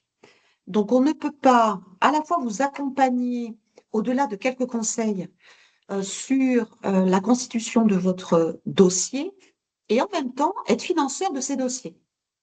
Parce qu'à ce moment-là, moi, je vais demander à ce qu'on nous verse une super prime pour l'élaboration des dossiers. Donc, je plaisante évidemment, mais l'idée, c'est ça, en fait. Le propre il faut qu'on garde cette indépendance, parce qu'autrement, on est jugé parti dans les dossiers. C'est-à-dire qu'à partir du moment où on a des personnes, quelle que soit la DAPEX ou même au 3CABTP, qui vous aident dans la constitution de votre projet, on est jugé parti. C'est-à-dire que vous êtes aidé dans la constitution et en plus, vous avez des subventions. Il y a un moment donné, il faut séparer l'Église de l'État. C'est important. et je Ok, m'y ça marche. attellerai. Je m'y attellerai et j'insiste là-dessus. Si j'ai vent de aide vraiment appuyée, parce qu'un conseil est un conseil, on est là pour vous aider au maximum. Mais si vraiment vous êtes, on vous tient le stylo, la main du stylo pour vous aider à rédiger, j'en informerai les administrateurs. C'est qu'il y a quelque chose qui va se passer quand même, hein. C'est important. Merci pour votre réponse. Et autre petite question, nous, on souhaiterait mettre en place donc, un plateau technique pour la climatisation. Est-ce que ça pourrait rentrer dans l'un des financements proposés? C'est la climatisation ou ça? Pour un plateau technique. Il faut que ça rentre dans les travaux de rénovation liés au décret tertiaire. Alors, on peut avoir du monogeste, mais la climatisation au monogeste, on va se poser la question de savoir pourquoi il n'y a que ça et quelles sont les économies que vous avez derrière, hein. Parce que Ok. c'est tel que vous me l'énoncez comme ça, et à chaud, j'ai plutôt l'impression que c'est plutôt du confort que un vrai projet de rénovation énergétique dans le sens des critères tertiaires. Mais c'est un avis à chaud, hein. Donc, il faut peut-être qu'on en rediscute par rapport à votre projet. Voilà, merci beaucoup en tous les cas de votre participation, de vos questions. Juste pour terminer, et indépendamment de toutes les informations, 3 sujets. 1, les cahiers des charges dispo semaine prochaine, je vous en ai parlé et merci pour les questions. 2, dans la plateforme d'appel à projet, vous savez que vous avez des comptes candidats. Quand on vous demande de mettre des documents dans ces comptes candidats, aujourd'hui, on a 98% des comptes candidats qui ne sont pas à jour. Pour l'instant, nous n'allons pas bloquer vos dépôts de projet. Pour ça, cependant, donc on vous laisse 2 mois maximum pour mettre à jour vos documents dans la partie compte candidat. Alors, on en a de plus en plus besoin, donc vous nous mettez en difficulté, parce que du coup, quand on analyse la recevabilité de vos dossiers, on est bloqué avec ça. Donc, je vous en conjure, mettez à jour vos documents dans les comptes candidats. Troisièmement, par rapport à la plateforme, sachez que nous sommes, je parlais de l'intelligence artificielle tout à l'heure, j'ai fait faire un audit de la plateforme d'appel à projet pour voir les modules IA qui pourraient y être intégrés. La bonne nouvelle, c'est qu'on a une 40aine de modules IA qui pourraient être intégrés. Donc, c'est un projet que j'aimerais mener en partie, vous vous doutez bien, en 2026. L'idée majeure, c'est d'alléger le temps que vous passez dans les dépôts de projets et dans le même temps, nous alléger dans le temps et l'énergie qu'on y met dans l'analyse, notamment de vos dossiers sur les pièces et est-ce que le dossier répond au cahier des charges. Je pense que l'IA est tout à fait capable de le faire et nous mettre en contrôle et du coup être plus apport de solutions et de questionnements liés à votre projet propre plutôt que ce temps passé sur l'aspect un peu administratif. Voilà ce que je voulais vous dire. J'étais ravie de vous avoir avec moi et avec nous pour cette présentation et on fera des présentations plus courtes pour vous présenter le détailler, peut-être les cahiers des charges, parce que ça nous a été demandé et on va mettre en place ça dans les prochaines semaines. Un grand merci à vous. Je vous laisse et à très vite. Au revoir. Hop.